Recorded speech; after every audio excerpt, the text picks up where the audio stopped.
परिपूरितान्तर्बाह्याण्डकोशं हरितोपलाभम् तर्काभयेतं विधिशर्वपूर्वगीर्वाणविज्ञानदमानतोऽस्मि प्रथमो हनुमान्नाम द्वितीयो भीमयेव च पूर्णप्रज्ञस्तृतीयस्तु भगवत्कार्यसाधकः बुद्धिर्बलं यशोधैर्यं निर्भयत्वम् अरोगता अजाड्यं वाक्पटुत्वं च हनूमत्स्मरणाद् भवेत् पृथ्वीमण्डलमध्यस्थाः पूर्णबोधमतानुगाः वैष्णवा विष्णुहृदयाः तान्नमस्ये गुरुन्मम जन्माद्यस्य यतोऽन्वयादितरतश्चार्थेष्वभिज्ञस्वराट् तेने ब्रह्महृदाय आदिकवये मुह्यन्ति यं सूरयः तेजो वारिमृदां यथा विनिमयो यत्र त्रिसर्गो मृषा धाम्ना स्वेन सदा निरस्तकुहकं सत्यं परं धीमहि सृष्टिस्थित्यप्येहा नियतिदृशितमो बन्धमोक्षाश्च यस्मात् अस्य श्रीब्रह्मरुद्रप्रभृतिसुरनरद्वीषशत्रुत्मकस्य विष्णोर्व्यस्ताः समस्ताः सकलगुणनिधिः सर्वदोषव्यपेतः पूर्णानन्दो व्ययो यो गुरुरपि परमः चिन्तयेतं महान्तम् यं प्रव्रजन्तमनुपेतमपेतकृत्यं द्वैपायनो विरहकातर आजुहाव पुत्रेति तन्मयतया तरवोऽपि नेदुः तं सर्वभूतहृदयं मुनिमानतोऽस्मि श्रीगुरुभ्यो नमः हरिः ओम्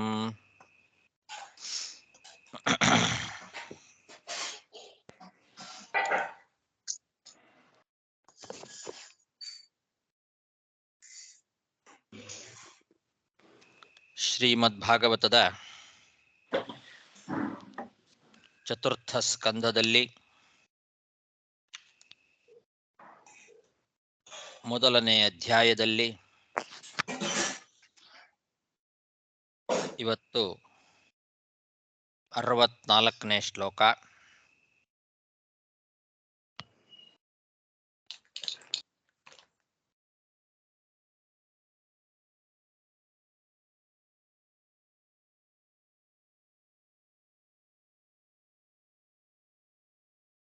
ತೇಭ್ಯೋ ದಧಾರ ಕನ್ಯೆ ದ್ವೇ ಮೇನಾಂ ವೈತರಣೀಂ ಸ್ವಧಾ ಉಭೇ ತೇ ಬ್ರಹ್ಮವಾದಿನ್ಯೌ ಜ್ಞಾನ ವಿಜ್ಞಾನ ಪಾರಗೇ.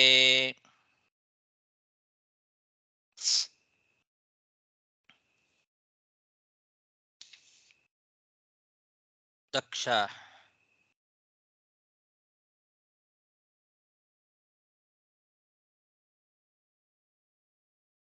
ಸ್ವಧಾದೇವಿಯನ್ನ ಪಿತೃಗಳಿಗೆ ಮದುವೆ ಮಾಡಿಕೊಟ್ಟ ಅಂತ ಹಿಂದೆ ಹೇಳಿದರು.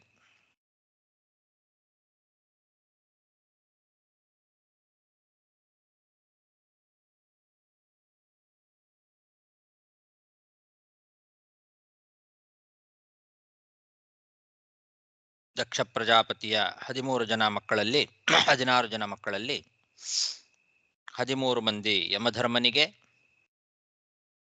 ಅಗ್ನಿಗೆ ಒಬ್ಬಳು ಸ್ವಾಹಾದೇವಿ, ಪಿತೃಗಳಿಗೆ ಒಬ್ಬಳು ಸ್ವಧಾದೇವಿ. ಪಿತೃಗಳಿಗೆ ಮದುವೆ ಮಾಡಿಕೊಟ್ಟಂತಹ ಯಾವ ಸ್ವಧಾದೇವಿ ಇದ್ದಾಳೆ, ಅವಳು ಆ ಪಿತೃದೇವತೆಗಳಿಂದ ಮೇನಾ ಮತ್ತು ವೈತರಣಿ ಎಂಬುದಾಗಿ ಇಬ್ಬರು ಕನ್ಯೆಯರನ್ನ ಪಡೆದಳು ಅಂತ ಹೇಳ್ತಾ ಇದ್ದಾರೆ. ಸ್ವಧಾದೇವಿಯ ಮಕ್ಕಳು ಇಬ್ಬರು, ಮೇನಾ ಮತ್ತು ವೈತರಣಿ ಅಂತ. ಅವರಿಬ್ಬರೂ ಕೂಡ ಜ್ಞಾನ ವಿಜ್ಞಾನ ಪಾರಗೆ ಬ್ರಹ್ಮವಾದಿನ್ಯೌ ಅಂತಾರೆ. ಬ್ರಹ್ಮವಾದಿನಿಗಳು,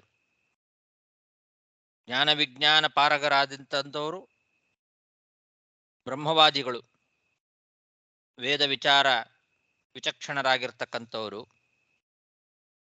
ಉತ್ತಮವಾದ ಜ್ಞಾನ ಮತ್ತು ವಿಜ್ಞಾನ ಎರಡರಲ್ಲೂ ಪಾರಂಗತರಾಗಿರ್ತಕ್ಕಂಥವರು. ಅಂತಹ ಇಬ್ಬರು ಮಕ್ಕಳು ಮೇನಾ ಮತ್ತು ವೈತರಣಿ ಎಂಬುದಾಗಿ ಇಬ್ಬರು ಮಕ್ಕಳನ್ನ ಪಡೆದಿದ್ದಾಳೆ. ತೇಭ್ಯೋ ದಧಾರ ಕನ್ಯೆ ದ್ವೇ ಮೇನಾಂ ವೈತರಣೀಂ ಸ್ವಧಾ ಉಭೇತೆ ಬ್ರಹ್ಮವಾದಿನ್ಯೌ ಜ್ಞಾನ ವಿಜ್ಞಾನ ಪಾರಗೆ. ಭವಸ್ಯ ಪತ್ನಿ ತು ಸತಿ ಭವಂ ದೇವಮನೋವ್ರತಾ ಆತ್ಮನಃ ಸದೃಶಂ ಪುತ್ರಂ ನ ಲೇಭೆ ಗುಣಶೀಲತಃ. ಈಗ ಕೊನೆಯವಳು ರುದ್ರದೇವರಿಗೆ ಸತೀದೇವಿಯನ್ನ ಮದುವೆ ಮಾಡಿಕೊಟ್ಟ ಅಂತ ಹಿಂದೆ ಹೇಳಿದರು. 16 ಜನರಲ್ಲಿ 13 ಯಮಧರ್ಮನಿಗಾಯ್ತು, ಅಗ್ನಿಗೆ 1, ಪಿತೃದೇವತೆಗಳಿಗೆ 1, 15 ಆಯಿತು. ಇದು 16ನೇವಳು ಸತೀದೇವಿ, ದಕ್ಷನ ಮಗಳಾಗಿರ್ತಕ್ಕಂತಹ ಸತೀದೇವಿ ಏನಿದ್ದಾಳೆ ಅವಳನ್ನ ರುದ್ರದೇವರಿಗೆ ಮದುವೆ ಮಾಡಿ ಕೊಡ್ತಾನೆ. ಆ ರುದ್ರನ ಪತ್ನಿಯಾಗಿರ್ತಕ್ಕಂತಹ ಸತೀದೇವಿ ತನ್ನ ಗುಣ ಮತ್ತು ಶೀಲ ಮೊದಲಾದವುಗಳಲ್ಲಿ ತನಗೆ ಅನುರೂಪನೇ ಆಗಿರ್ತಕ್ಕಂತಹ ರುದ್ರದೇವರನ್ನ ಬಹಳ ಭಕ್ತಿಯಿಂದ ಸೇವೆ ಮಾಡ್ತಾನೇ ಇದ್ದಾಳೆ.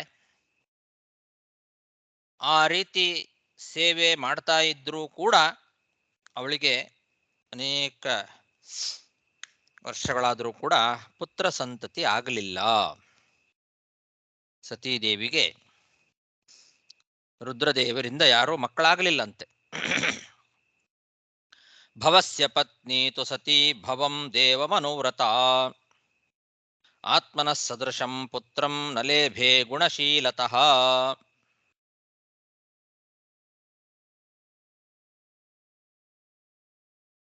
ಪಿತರ್ಯ ಪ್ರತಿರೂಪೇ ಸ್ವೇ ಭವಾಯಾನಾಗಸೇರುಷಾ ಅಪ್ರೋಢೇವಾತ್ಮನಾತ್ಮಾನಂ ಅಜಹಾದ್ಯೋಗ ಸಂಯುತ.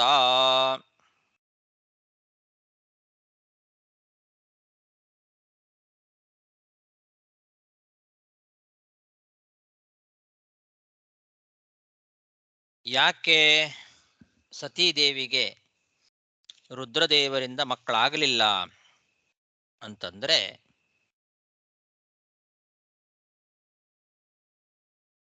ನಿರಪರಾಧಿಯಾಗಿರ್ತಕ್ಕಂತಹ ರುದ್ರದೇವರಲ್ಲಿ ತನ್ನ ತಂದೆಯಾಗಿರ್ತಕ್ಕಂತಹ ದಕ್ಷ ಪ್ರಜಾಪತಿ ವಿರೋಧ ಮಾಡಿ ವರ್ತನೆ ಮಾಡಿದ್ದ. ಆದ್ರಿಂದ ಆ ದಕ್ಷ ಪ್ರಜಾಪತಿಯ ಮಗಳಾಗಿರ್ತಕ್ಕಂತಹ ಸತೀದೇವಿಗೆ ಮಕ್ಕಳಾಗಲಿಲ್ಲ. ಅವಳಿನ್ನೂ ಪೂರ್ತಿಯಾಗಿ ದಾಂಪತ್ಯ ಸುಖವನ್ನ ಅನುಭವಿಸದೇ ಇರುವಾಗಲೇ ತಾನೇ ತನ್ನ ದೇಹವನ್ನ ಯೋಗ ಬಲದಿಂದ ಪರಿತ್ಯಾಗ ಮಾಡತಕ್ಕಂತಹ ಪ್ರಸಂಗ ಬಂತು ಅಂತಾರೆ.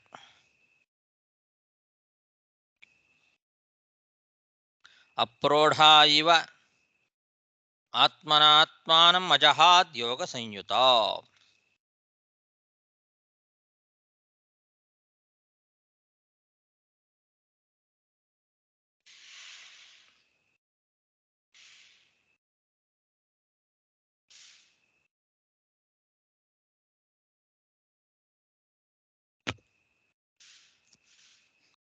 ಪೂರ್ಣಭೋಗಾದೇಹೇ ಅಭಾವಾತ್ ಇವ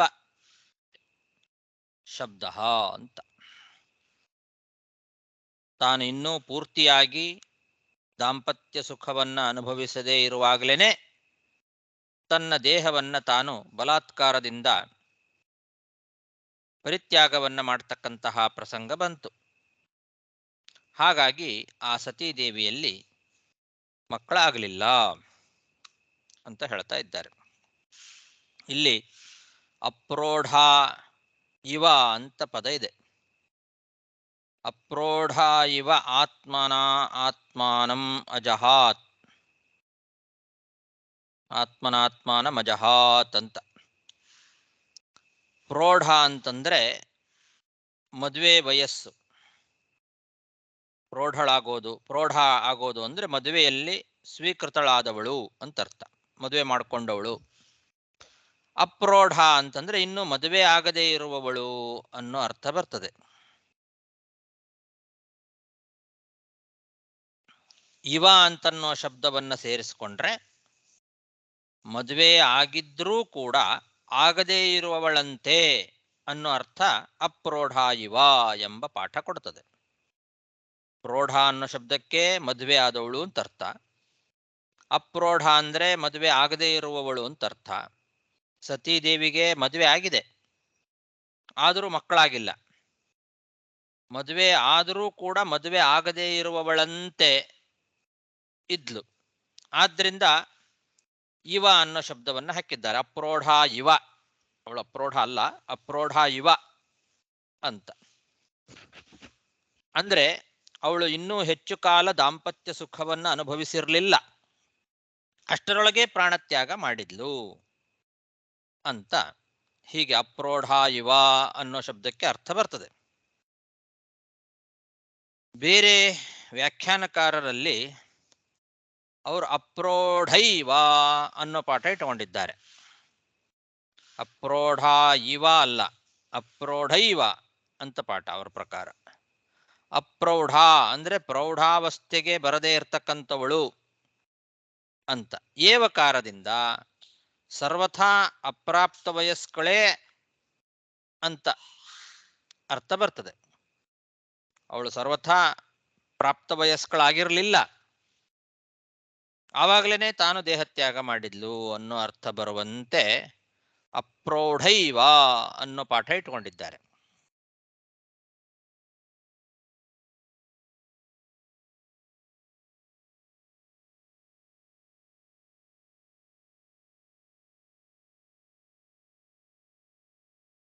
ಅಪ್ರೌಢೈವ ಅನ್ನೋ ಪಾಠ ಇಟ್ಟುಕೊಂಡು ಆ ರೀತಿ ಅರ್ಥವನ್ನು ಮಾಡಿದ್ದಾರೆ.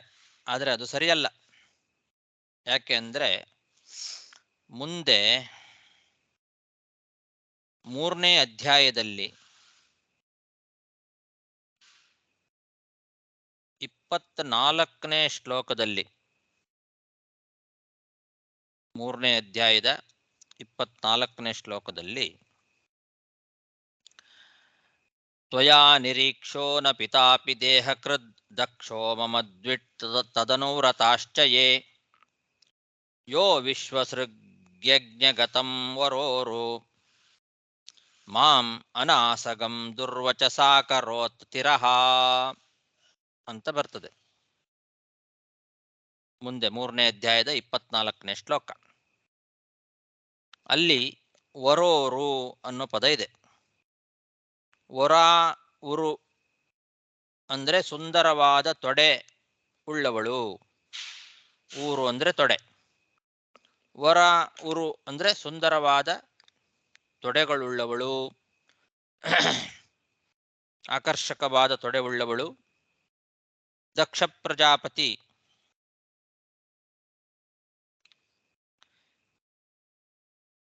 ಪ್ರಜಾಪತಿಗಳ ಯಜ್ಞದಲ್ಲಿ ನಿರಪರಾಧಿಯಾದಂತಹ ನನ್ನನ್ನ ಕೆಟ್ಟ ಮಾತುಗಳಿಂದ ನಿಂದನೆ ಮಾಡಿದ್ದಾನೆ ಅಂತ ರುದ್ರದೇವರು ಸತೀದೇವಿಗೆ ಹೇಳುವ ಮಾತಿದೆ.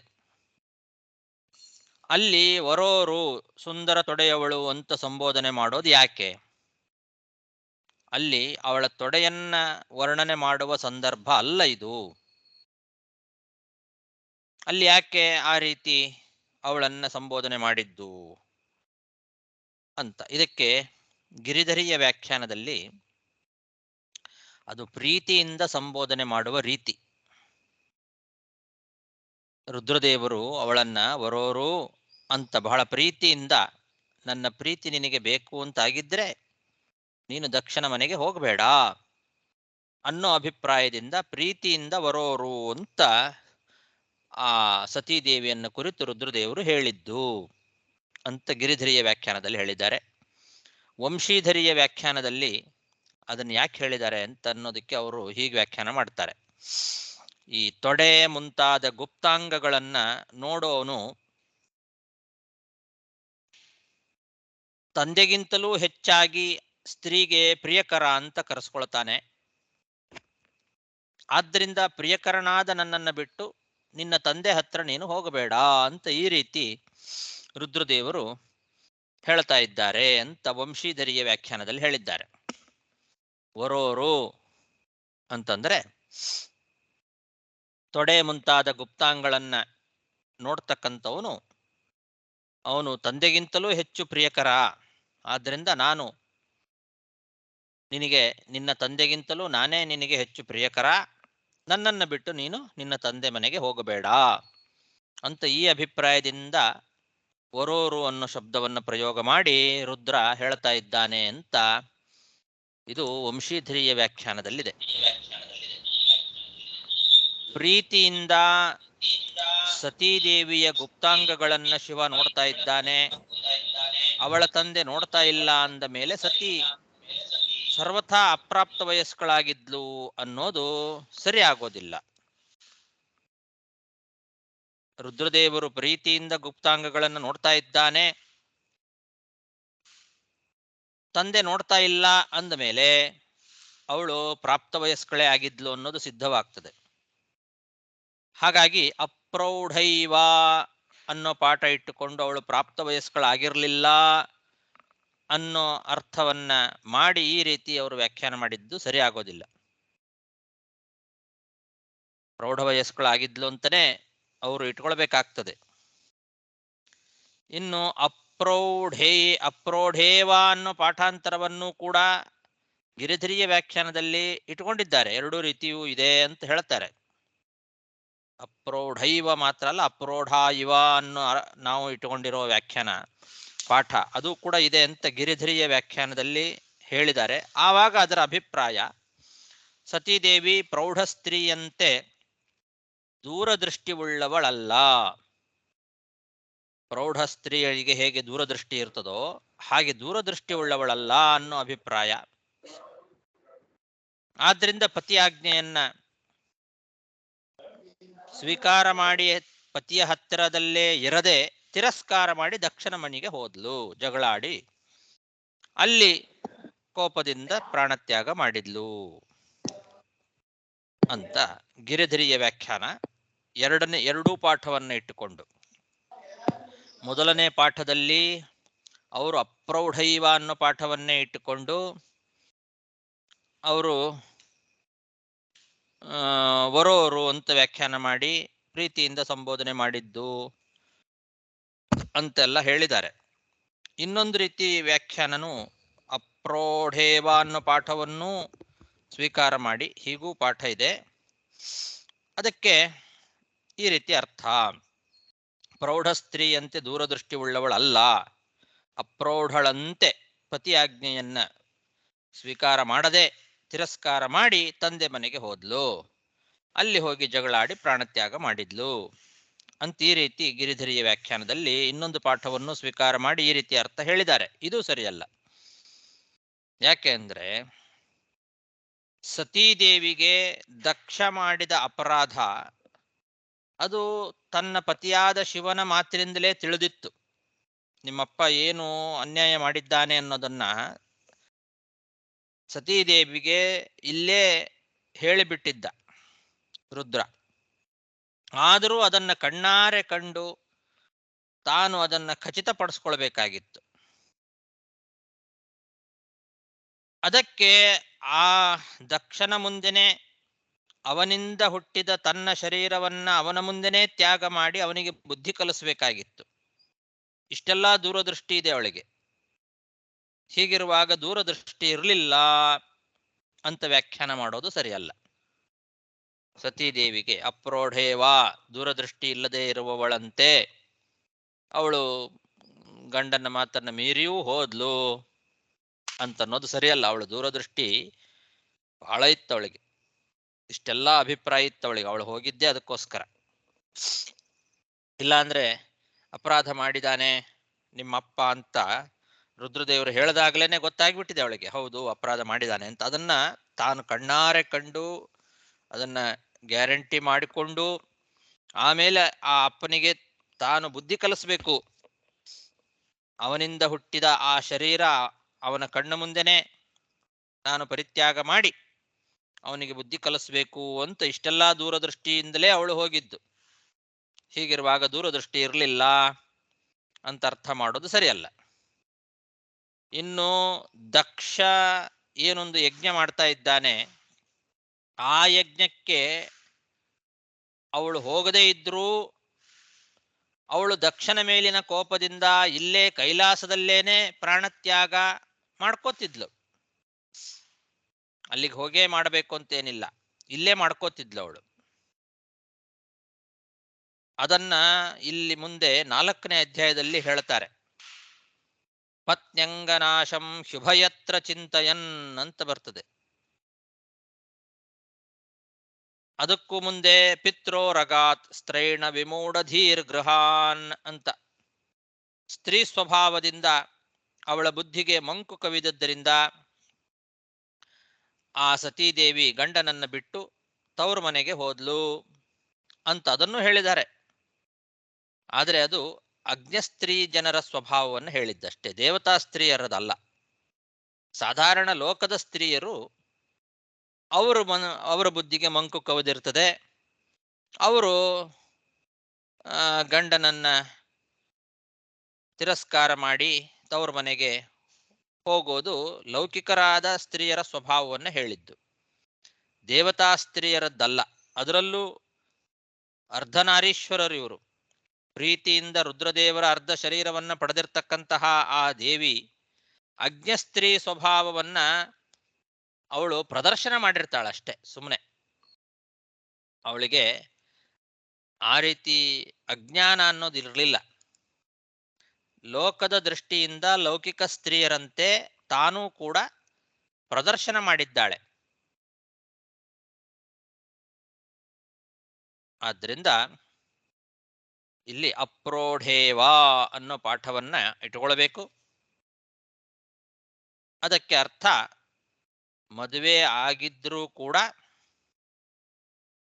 ಮದುವೆ ಆಗದೇ ಇರುವವಳಂತೆ ಇದ್ಲು ಅಂತ, ಆ ರೀತಿ ಅರ್ಥದಿಂದ ಭಾಗವತ ಅಪ್ರೋಢೇವಾ ಅಂತ ಹೇಳಿದೆ.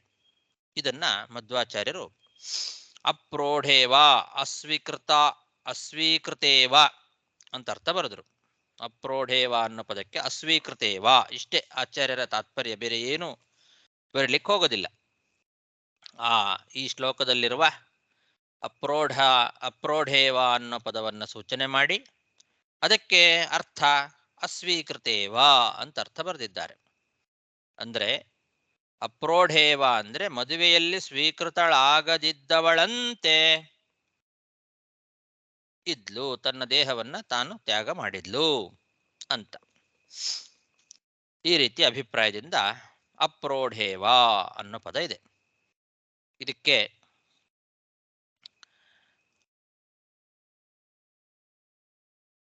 ಯಾದವಾರ್ಯರು ಅರ್ಥವನ್ನ ಬರೀತಾರೆ. ಅದರ ವಿವರಣೆಯನ್ನ, ಆಚಾರ್ಯರ ಈ ಮಾತಿನ ವಿವರಣೆಯನ್ನ ಅಸ್ವೀಕೃತೇವ ಅಂದ್ರೆ ಪಾಣಿಗ್ರಹಣಂ ಅಪ್ರಾಪ್ತ ಇವ, ಮದುವೆ ಆಗದೇ ಇರುವವಳಂತೆ ಇದ್ಲು ಅಂತ. ಅದರ ಅಭಿಪ್ರಾಯವನ್ನು ಅವರೇ ಬಿಡಿಸ್ತಾ ಮುಂದೆ, ಅನೇನ ಪ್ರಕರ್ಷೇಣ ಓಢಾ ಸ್ವೀಕೃತ ಇತಿ ವಿಗ್ರಹಂ ಸೂಚಯತಿ, ಸ್ವೀಕೃತ ಕೃತ್ಯಸ್ಯ ಪೂರ್ಣಭೋಗಾದೇಹೇ ಅಭಾವಾತ್ ಇವ ಶಬ್ದ ಅಂತ ಬರೀತಾರೆ. ಇವ ಅಂತ ಯಾಕೆ ಹೇಳಿದ್ದಾರೆ? ಅಸ್ವೀಕೃತ ಇವ, ಮದುವೆ ಆಗಿದೆ ಇವಳಿಗೆ, ಆದರೂ ಮದುವೆ ಆಗದೇ ಇರುವವಳಂತೆ ಇದ್ಲು ಅಂದ್ರೇನರ್ಥ? ತಾನು ಸತೀದೇವಿ ಇನ್ನೂ ಕೂಡ ರುದ್ರದೇವರಿಂದ ಪೂರ್ತಿಯಾಗಿ ದಾಂಪತ್ಯ ಸುಖವನ್ನ ಅನುಭವಿಸದೇ ಇರುವಾಗಲೇನೆ ತಾನೇ ತನ್ನ ದೇಹವನ್ನ ಯೋಗ ಬಲದಿಂದ ಪರಿತ್ಯಾಗ ಮಾಡಿದ್ಲು ಅಂತ ಈ ರೀತಿ ಅಭಿಪ್ರಾಯ ಬರ್ತದೆ.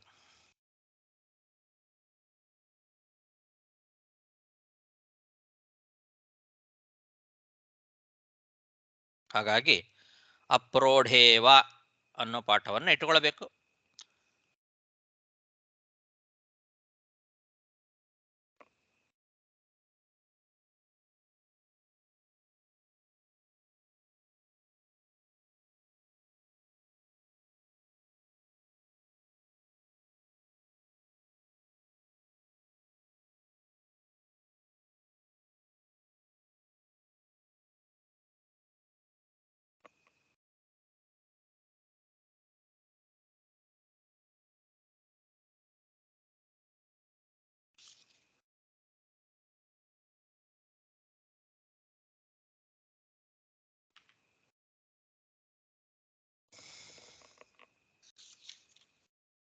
ಪಿತರ್ಯ ಪ್ರತಿರೂಪೇ ಸ್ವೇ ಭವಾಯ ನಾಗಸೇ ಋಷಾ ಅಪ್ರೋಢೇವಾತ್ಮನಾತ್ಮಾನಂ ಅಜಹಾದ್ಯೋಗ ಸಂಯುತ.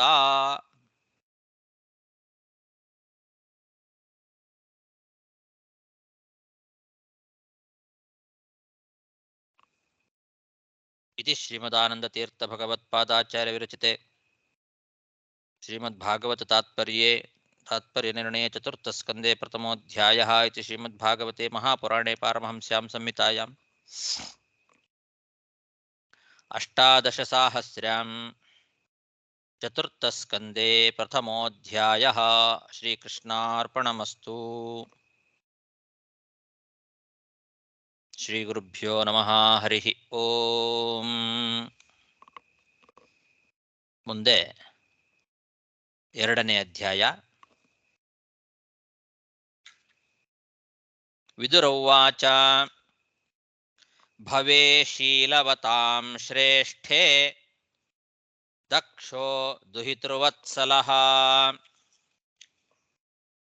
ವಿದ್ವೇಷಮಕರೋತ್ ಕಸ್ಮಾತ್ ಅನಾದೃತ್ಯಾತ್ಮಜಾಂ ಸತೀಂ.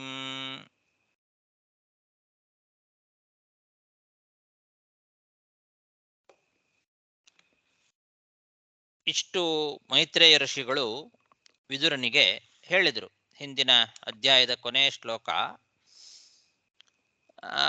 ಅವರು ಹೇಳಿದರು, ತಂದೆ ದಕ್ಷ ಪ್ರಜಾಪತಿ ರುದ್ರದೇವರಿಗೆ ವಿರೋಧವನ್ನ ಮಾಡಿದ್ರಿಂದ ಆ ಸತೀದೇವಿ ತನ್ನ ತಂದೆಯ ಕಣ್ಣೆದುರಿಗೇನೆ ದೇಹತ್ಯಾಗವನ್ನ ಮಾಡಿದ್ಲು. ಆದ್ರಿಂದ ಅವಳಿಗೆ ಮಕ್ಕಳಾಗಲಿಲ್ಲ ಅಂತ ಅಲ್ಲಿಗೆ ನಿಲ್ಲಿಸಿಬಿಟ್ರು. ಈಗ ವಿದುರನಿಗೆ ಪ್ರಶ್ನೆ ಬಂತು, ಯಾಕೆ ದಕ್ಷ ಪ್ರಜಾಪತಿ ಅಳಿಯನಾದಂತಹ ರುದ್ರದೇವರಿಗೆ ದ್ವೇಷ ಮಾಡಿದ? ದಕ್ಷ ಪ್ರಜಾಪತಿಗೆ ಮಕ್ಕಳ ಮೇಲೆ ಬಹಳ ಪ್ರೀತಿ ಇತ್ತು. ಅವನಿಗೇನು 13 ಜನ ಮಕ್ಕಳಿದ್ದಾರೆ, 16 ಜನ. ಆ 16 ಜನರ ಮೇಲೂ ಕೂಡ ಬಹಳ ಪ್ರೀತಿ ಇತ್ತು. ಅದರಲ್ಲೂ ಅಳಿಯನಾಗಿರ್ತಕ್ಕಂಥವನು ರುದ್ರ, ಕೊನೆ ಅಳಿಯ. ಆ ರುದ್ರದೇವರ ಮೇಲೆ ಬಹಳ ಪ್ರೀತಿ ಇತ್ತು. ಯಾಕೆಂದ್ರೆ ರುದ್ರ ಅವನು ಯೋಗ್ಯತೆಯಲ್ಲಿ ದೊಡ್ಡವನು, ಉತ್ತಮ, ಸದಾಚಾರಿಗಳಲ್ಲೂ ಉತ್ತಮನಾಗಿದ್ದ. ಆದರೂ ಮಗಳಾದಂತಹ ಸತೀದೇವಿಯನ್ನ ಆದರ ಮಾಡದೆ ರುದ್ರನಲ್ಲಿ ಯಾಕೆ ಈ ರೀತಿ ಬಹಳ ದ್ವೇಷವನ್ನ ಮಾಡಿದ ದಕ್ಷ ಅಂತ ವಿದುರನಿಗೆ ಪ್ರಶ್ನೆ ಬರ್ತದೆ. ಏನದು ಕಥೆ? ರುದ್ರದೇವರು ದಕ್ಷ ಪ್ರಜಾಪತಿಗೆ ಏನು ಮಾಡಿದರು? ದಕ್ಷ ಪ್ರಜಾಪತಿಗೆ ರುದ್ರದೇವರ ಮೇಲೆ ಯಾಕೆ ಇಷ್ಟು ದ್ವೇಷ? ಅಳಿಯ ಮಕ್ಕಳ ಮೇಲೆ ಬಹಳ ಪ್ರೀತಿ ಇತ್ತು. ಹಾಗಾಗಿ ಇವನು ಒಳ್ಳೆ ಸದಾಚಾರನೂ ಆಗಿದ್ದ ರುದ್ರ. ಇಷ್ಟಾದರೂ ಯಾಕೆ ದ್ವೇಷ ಮಾಡಿದ ಅಂತ ಕೇಳ್ತಾ ಇದ್ದಾರೆ. ಭವೇ ಶೀಲವತಾಂ ಶ್ರೇಷ್ಠೇ ದಕ್ಷೋ ದುಹಿತೃವತ್ಸಲಃ ವಿದ್ವೇಷಮಕರೋತ್ ಕಸ್ಮಾದನಾದೃತ್ಯಾತ್ಮಜಾಂ ಸತೀಂ ಕಸ್ತಂ ಚರಾಚರ ಗುರುಂ ನಿರ್ವೈರಂ ಶಾಂತ ವಿಗ್ರಹಂ ಆತ್ಮಾ ರಾಮಂ ಕಥಂ ದ್ವೇಷ್ಟಿ ಜಗತೋ ದೈವತಂ ಮಹತ್. ಹಾಗೆ ವಿದುರ ತನ್ನ ಮಾತನ್ನ ಮುಂದುವರಿಸ್ತಾ ಪ್ರಶ್ನೆಯನ್ನ ಕೇಳ್ತಾನೆ. ಶಿವ ಚರಾಚರಗಳಿಗೆಲ್ಲ ಗುರುಸ್ಥಾನದಲ್ಲಿರ್ತಕ್ಕಂಥವನು, ಚರಾಚರ ಗುರು. ಅವನಿಗೆ ಯಾರ ಮೇಲೂ ದ್ವೇಷ ಅನ್ನೋದಿಲ್ಲ. ನಿರ್ವೈರಂ ಶಾಂತ ವಿಗ್ರಹಂ. ರುದ್ರದೇವರು ಬಹಳ ಶಾಂತ ಮೂರ್ತಿ ಅಂತ ಹೇಳ್ತಾ ಇದ್ದಾರೆ. ಇಲ್ಲಿ ವಿದುರನಿಗೆ ನೋಡಿ ರುದ್ರದೇವರ ಬಗ್ಗೆ ಸರಿಯಾದ ಜ್ಞಾನ ಇದೆ. ರುದ್ರ ಅಂದ ಕೂಡಲೇ ಎಲ್ಲರೂ ಕೂಡ ಬಹಳ ಕೋಪಿಷ್ಠ, ಅವನು ಅಮಂಗಳ ಅಂತ ಹಿಂಗೆಲ್ಲ ತಿಳ್ಕೊಳ್ತಕ್ಕಂಥವರಿದ್ದಾರೆ ಜಗತ್ತಿನಲ್ಲಿ. ಆದರೆ ಚರಾಚರ ಗುರು, ನಿರ್ವೈರ, ಶಾಂತ ವಿಗ್ರಹ, ಆತ್ಮಾರಾಮ, ಮಹತ್, ದೈವತ, ಜಗತೋ ದೈವತಂ ಮಹತ್ ಅಂತ ಇಷ್ಟು ವಿಶೇಷಣಗಳನ್ನ ಇಲ್ಲಿ ವಿದುರ ರುದ್ರದೇವರಿಗೆ ಕೊಟ್ಟಿದ್ದಾನೆ. ಇದು ರುದ್ರದೇವರ ಬಗ್ಗೆ ಸರಿಯಾದ ಜ್ಞಾನವುಳ್ಳಂಥವರು ಮಾತ್ರ ಈ ರೀತಿಯಾದ ಮಾತುಗಳನ್ನು ಹೇಳಲಿಕ್ಕೆ ಸಾಧ್ಯ. ವಿದುರನಿಗೆ ರುದ್ರದೇವರ ಮಹತ್ವ ಗೊತ್ತಿದೆ. ರುದ್ರದೇವರು ಚರಾಚರ ಗುರುಗಳು. ಚರಾಚರಾತ್ಮಕವಾದ ಈ ಪ್ರಪಂಚಕ್ಕೆ ಗುರುಸ್ಥಾನದಲ್ಲಿರ್ತಕ್ಕಂಥವ್ರು. ಅದಕ್ಕೆ ದಾಸರು ಒಂದ್ ಕಡೆಯಲ್ಲಿ ಗುರುಕುಲೋತ್ತುಂಗ ಅಂತ ಹೇಳ್ತಾರೆ.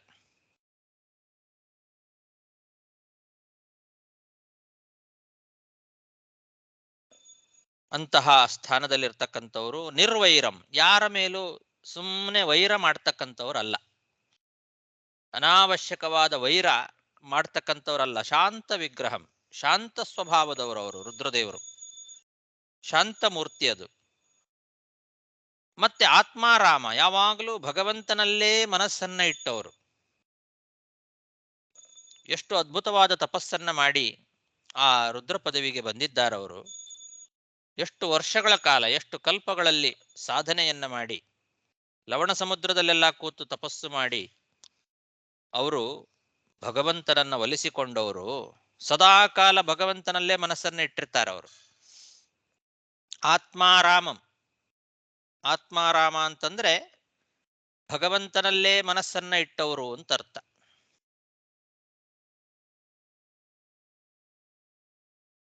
ಆತ್ಮನಿ ಅಂದ್ರೆ ಪರಮಾತ್ಮನಲ್ಲಿ, ಆರಾಮ ಅಂದ್ರೆ ಯಾವಾಗಲೂ ಅಲ್ಲೇ ರತಿ ಉಳ್ಳವರು, ಭಗವಂತನಲ್ಲೇ ಆಸಕ್ತಿ ಉಳ್ಳವರು.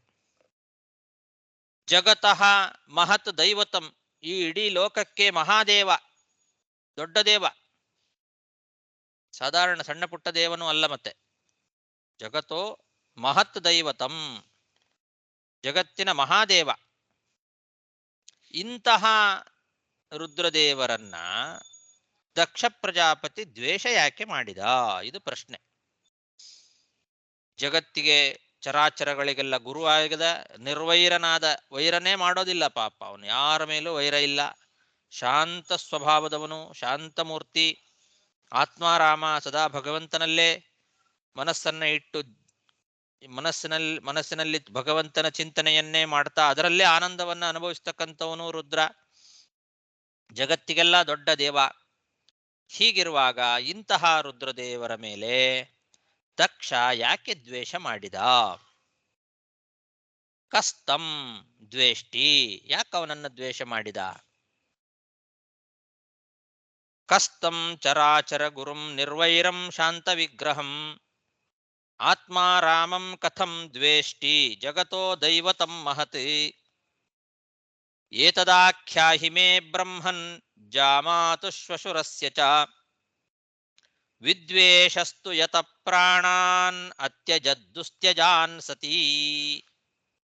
ಇದನ್ನ ನನಗೆ ಹೇಳ್ರಿ ಅಂತಾರೆ ವಿದುರ ಮೈತ್ರೇಯ ಋಷಿಗಳ ಹತ್ರ.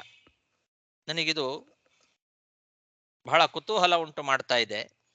ಇಂತಹ ಶಾಂತಮೂರ್ತಿಯಾದ ನಿರ್ವೈರನಾದ ರುದ್ರದೇವರ ಮೇಲೆ ಆ ದಕ್ಷ ಅವನು ದ್ವೇಷ ಮಾಡೋದು ಅಂದ್ರೆ ಏನು?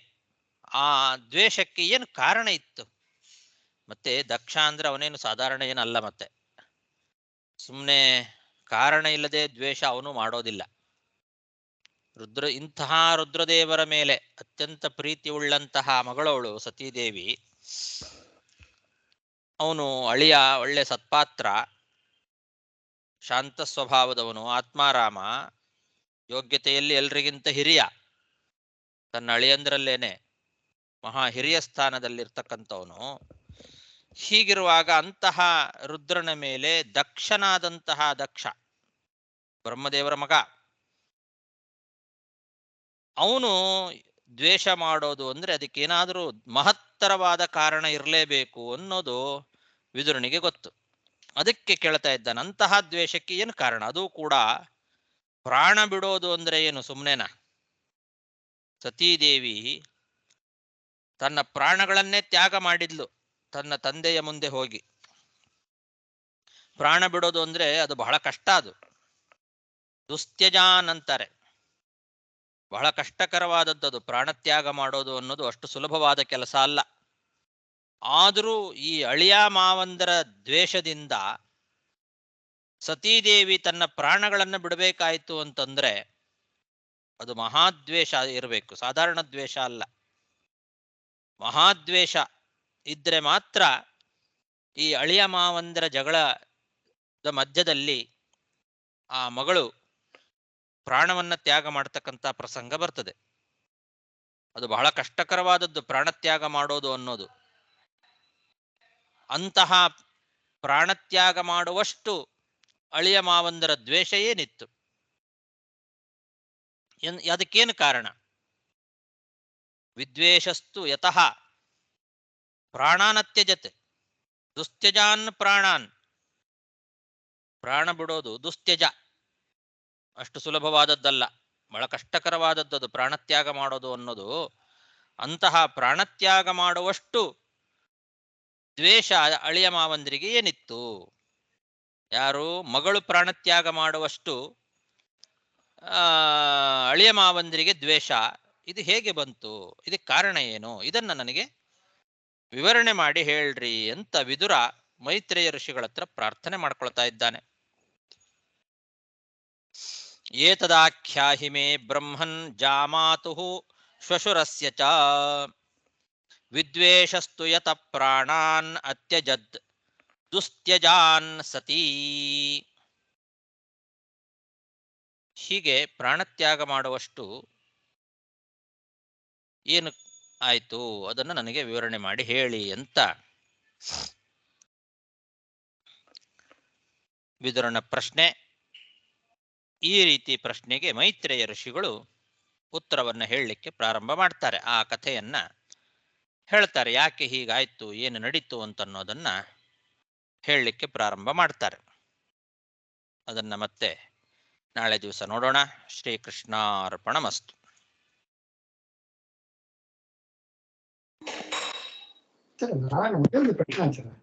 ಕೇಳ್ರಿ. ಈ ಸತೀದೇವಿಯಲ್ಲಿ ಬಂದು ಇವರು ಪಾರ್ವತಿ ಆವೇಶ ಇತ್ತು ಎಂಬುದು ಮತ್ತೆ ತಗೊಂಬೋಕ ಆವೇಶ ಅಲ್ಲ, ಅವಳು ಪಾರ್ವತಿನೇ. ಅವಳು ಪಾರ್ವತಿನೇ ಅವಳು ಪಾರ್ವತಿದೇ ಹಿಂದಿನ ಜನ್ಮ, ಹಿಂದಿನ ಅವತಾರ ಸತೀದೇವಿ. ನಾವು ಯಾಕೆ ಕೇಳಿದ್ವಿ ಅಂದ್ರೆ, ನಾವು ದೇವತೆಗಳು ಬಂದು ಅವತಾರ ಇಲ್ಲ, ಅವ್ರಿಗೆ ಒಂದು ಅಂಶ ಆವೇಶದಿಂದ ಬರ್ತಾರೆ ನೋಡಿರ್ಲ ನಾವು. ಇಲ್ಲ, ಹಾಗೆಲ್ಲ ಹೇಳಿಲ್ವಲ್ಲ. ದೇವತೆಗಳು ಅವತಾರ ಮಾಡ್ತಾರೆ, ಇವಳಿಗೆ ಅವತಾರನೇ ಇದು. ಬ್ರಹ್ಮದೇವರಿಗೆ ಮಾತ್ರ ಅದು ಹೇಳಿದ್ದು ಮೊನ್ನೆ. ಬ್ರಹ್ಮದೇವರಿಗೆ ಮಾತ್ರ ಅವತಾರ ಇಲ್ಲ, ಅವರಿಗೆ ಆವೇಶ ಮಾತ್ರ. ಉಳಿದ ದೇವತೆಗಳೆಲ್ಲ ಅವತಾರ ಮಾಡ್ತಾರೆ. ಸತೀದೇವಿ ಅನ್ನೋದು ಇದು ಪಾರ್ವತಿದ ಅವತಾರನೇ ಇದು.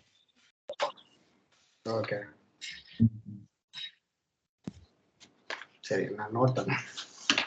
ಆಯ್ತು ಸರ್. ಏನಾದ್ರು ಡೌಟ್ ಇದೆಯಾ ಅದ್ರ ಬಗ್ಗೆ? ನಾವು ನೋಡಿದಾಗ ಒಂದು ಇದು ನಂಗೆ. ಏನ್ ನೋಡಿದ ಹಾಗೆ? ಅதாவது ದೇವತೆಗಳು ಒಂದು ಅವತಾರ ಅಂಶ ಆವೇಶ ಮಾಡ್ತಾರೆ ಹಂಗೆಂಬ ಒಂದು ಇದು ನೋಡಿದಾಗ ಅಂಶ ಆವೇಶ ಅಂದ್ರೆ ಅವರು ಒಂದು ಅಂಶದಿಂದ ಬರ್ತಾರ, ಇಲ್ಲ ಒಂದು ಆವೇಶದಿಂದ ಬರ್ತಾರ? ಹೌದು ಹೌದು, ಅಂಶದಿಂದ ಬರೋದು ಅಂದ್ರೆ ಅವತಾರ. ಓಕೆ. ಆವೇಶದಿಂದ ಬರೋದು ಅಂದ್ರೆ ಅವತಾರ ಅಲ್ಲ. ಬೇರೆಯವರು ಅವತಾರ ಮಾಡಿದಾಗ ಅವರೊಳಗೆ ಒಂದು ಇವರು ಆವೇಶ ಮಾಡಿರ್ತಾರೆ. ಅದು ಅವತಾರ ಅಂತ ಕರ್ಸ್ಕೊಳ್ಳೋದಿಲ್ಲ. ಅದು ಅಂಶಾವತಾರ ಅಲ್ಲ. ಅದು ಅಂಶಾವತಾರ ಅಂತಂದ್ರೆ ಅವರೇ ಒಂದು ಅಂಶದಿಂದ ಅವತಾರ ಮಾಡೋದು. ಅಂಶದಿಂದ ಅವತಾರ ಮಾಡ್ತಾರೆ ಅಂದ್ರೆ ಏನರ್ಥ ಗೊತ್ತಾ? ಈಗ ಭೂಮಿಯಲ್ಲಿ ನಾವೆಲ್ಲ ಹುಟ್ಟುತ್ತೇವಲ್ಲ, ನಾವು ಇಲ್ಲಿ ಹುಟ್ಟಿದ್ದೇವೆ ಅಂದ್ರೆ ನಾವಿನ್ನು ಬೇರೆ ಇನ್ನೆಲ್ಲೂ ಇಲ್ಲ. ನಾವು ಇಲ್ಲಿ ಹುಟ್ಟಿದ್ದೇವೆ ಇವಾಗ ಅಂದ್ರೆ ಇಲ್ಲೇ ಇದ್ದೇವೆ. ಇಲ್ಲಿ ಬಿಟ್ಟು ಬೇರೆ ಇನ್ಯಾವುದೋ ಲೋಕದಲ್ಲಿ ಅಲ್ಲಿ ಒಂದು ರೂಪದಿಂದ ನಾವಿರ್ತೇವೆ ಅಂತ ಹಂಗೆ ಹೇಳಲಿಕ್ಕೆ ಸಾಧ್ಯ ಇಲ್ಲ, ಹಂಗೆ ಹೇಳಲಿಕ್ಕೆ ಬರೋದಿಲ್ಲ. ದೇವತೆಗಳಿಗೆ ಹಾಗಲ್ಲ. ದೇವತೆಗಳು ಮೂಲ ರೂಪದಿಂದ ಅವರವರ ಸ್ಥಾನದಲ್ಲಿದ್ದು ಅವರವರ ಕೆಲಸವನ್ನು ಅವ್ರು ಮಾಡ್ತಾನೆ ಇರ್ತಾರೆ. ದೇವಲೋಕದಲ್ಲಿ ಅವರು ಮೂಲ ರೂಪದಿಂದ ಇದ್ದೇ ಇದ್ದಾರೆ. ಅವರು ಒಂದು ಅಂಶದಿಂದ ಭೂಮಿಯಲ್ಲಿಯೂ ಅವತಾರ ಮಾಡ್ತಾರೆ. ಪೂರ್ಣ ಅವತಾರ ಅಂತಲ್ಲ, ಅವರಿಗೆ ಒಂದು ಅಂಶದಿಂದ ಅವತಾರ. ಇಂದ್ರ ಅರ್ಜುನನಾಗಿ ಅವತಾರ ಮಾಡಿದ ಅಂದ್ರೆ ಹಾಗಾದ್ರೆ ಅರ್ಜುನನಾಗಿ ಇಲ್ಲಿ ಭೂಮಿಗೆ ಬಂದಾಗ ಅಲ್ಲಿ ಇಂದ್ರ ಇರೋದಿಲ್ವಾ? ಅವನು ಇಲ್ಲಿ ಬಂದ್ಬಿಟ್ಟಿದಾನಲ್ಲ ಅಂತ ಹಂಗಲ್ಲ. ಇಂದ್ರ ತನ್ನ ಮೂಲ ರೂಪದಿಂದ ಇಂದ್ರನಾಗಿ ಅಲ್ಲಿದ್ದೇ ಇರ್ತಾನೆ, ಸ್ವರ್ಗಾಧಿಪತಿಯಾಗಿ. ಒಂದು ಅಂಶದಿಂದ ಅವನು ಭೂಮಿಯಲ್ಲಿ ಅರ್ಜುನನಾಗಿಯೂ ಅವತಾರ ಮಾಡ್ತಾನೆ. ಹಾಗೆ ಎಷ್ಟು ಬೇಕಾದ್ರೂ ಅಂಶಗಳನ್ನ ತಗೊಂಡು ಅವತಾರ ಮಾಡಬಹುದು. ಅವರು ಏಕಕಾಲದಲ್ಲಿ ಎಷ್ಟು ಅಂಶಗಳನ್ನು ಬೇಕಾದ್ರೂ ತಗೊಳ್ಳುವಂತ ಸಾಮರ್ಥ್ಯ ಅವರಿಗೆ ಇರ್ತದೆ. ಹಾಗಾಗಿ ಅವರು ಅಂಶದಿಂದಲೇ ಭೂಮಿಗೆ ಬಂದು ಅವತಾರ ಮಾಡೋದು ಅಂತ ಅದನ್ನ ಹೇಳಿದ್ದು ನಿಮಗೆ. ಅವಾಗ ಅದನ್ನ ಕೇಳಿರ್ಬೋದು ಮೋಸ್ಟ್ಲಿ. ಕರೆಕ್ಟ್. ವಿಷ್ಣು ದತ್ತಾತ್ರೇಯ ಬರ ಅಂತಲ್ಲ, ಪೂರ್ಣವಾ ಬಂದು ದೇವರು ಬಂದರು, ಒಂದು ಅಂಶದಿಂದ ಬಂದು ರುದ್ರದೇವರು ಬಂದರು, ರೈಟ್? ಸೊ ಅಲ್ಲಿ ನೋಡಂತ ಅಂಶ ಅಂಬದು ಬಂದು ಅವ್ರು ಇನ್ನೊಂದು ರೂಪದಿಂದ ಅಲ್ಲಿ ಬರ್ತಾರೆ. ಹಾಗೆ ಹೌದು ಹೌದು. ಓಕೆ ಆಯ್ತು, ಈಗ ಕರೆಕ್ಟ್ ಇರ್ತದೆ. ಹರೇ ಶ್ರೀನಿವಾಸ. ನಮಸ್ಕಾರ ಗುರುಗಳೇ. ನಮಸ್ಕಾರ. ಹರೇ ಶ್ರೀನಿವಾಸ. ನಮಸ್ಕಾರ ಗುರುಗಳೇ. ಹರೇ ನಮಃ. ಹರೇ ಶ್ರೀನಿವಾಸ. ಹರೇ ಶ್ರೀನಿವಾಸ. ನಮಸ್ಕಾರ ಗುರುಗಳೇ.